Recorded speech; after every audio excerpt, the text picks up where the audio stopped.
mastering, beats and more at rawtechniquestudios.com. Your music deserves it. How's it going, everyone? Sean here from Raw Technique Studios. Check me out at rawtechniquestudios.com for mixing, mastering, beats, and more. Now let's jump into this video on setting proper levels during mixing. So I had a couple people asking how to set their levels properly without coming into clipping problems. So let's just listen to the beat without changing the volume at all. I'm just going to keep it at 0 and take off this plugin here. So here's just the beat that the producer had for sale for the artist.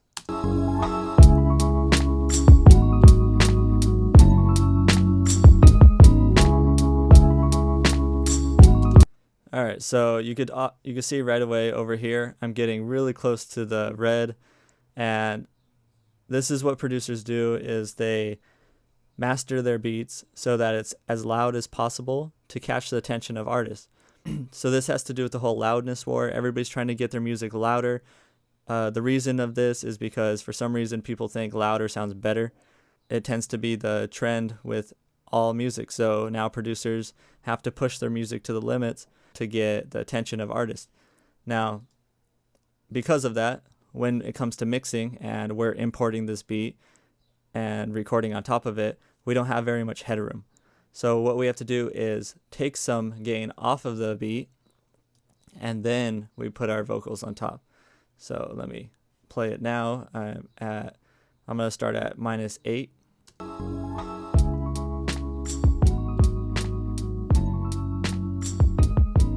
As you see over here, let's see what my peak is.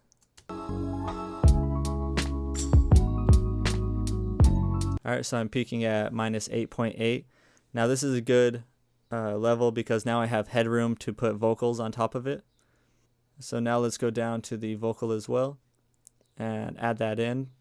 So this is at 0. I'm not changing the volume of it. I already mixed it, but here's the levels. I remember my first kiss that summer after 8th grade. Then I started getting high right before ball games. It's a shame that...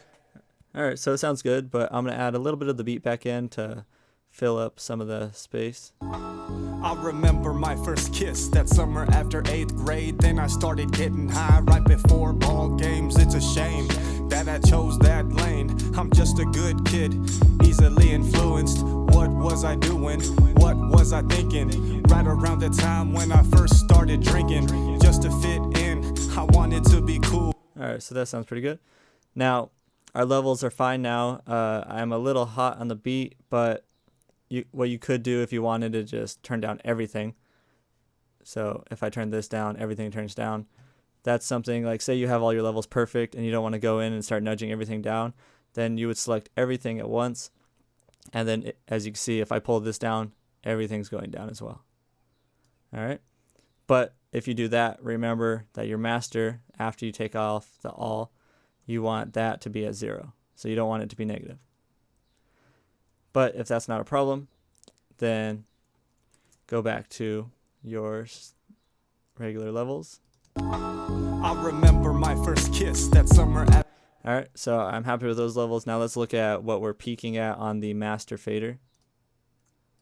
I remember my first kiss that summer after 8th grade. Then I started getting high. Alright, so I'm peaking at -3.6. It's not a whole lot of headroom, but it does give me some headroom for the mastering stage.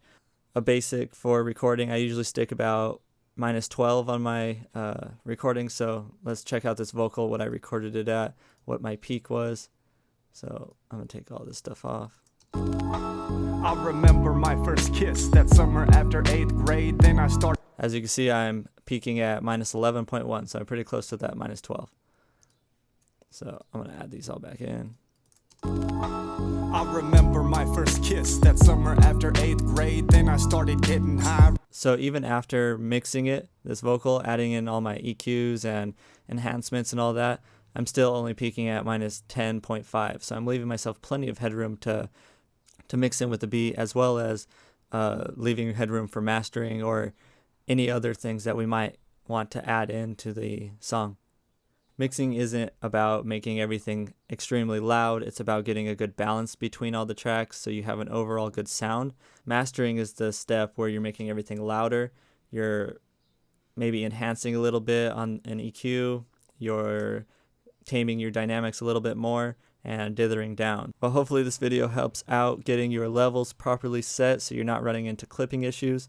If you need any mixing, mastering, or beats, then go ahead and head over to my website at rawtechniquestudios.com.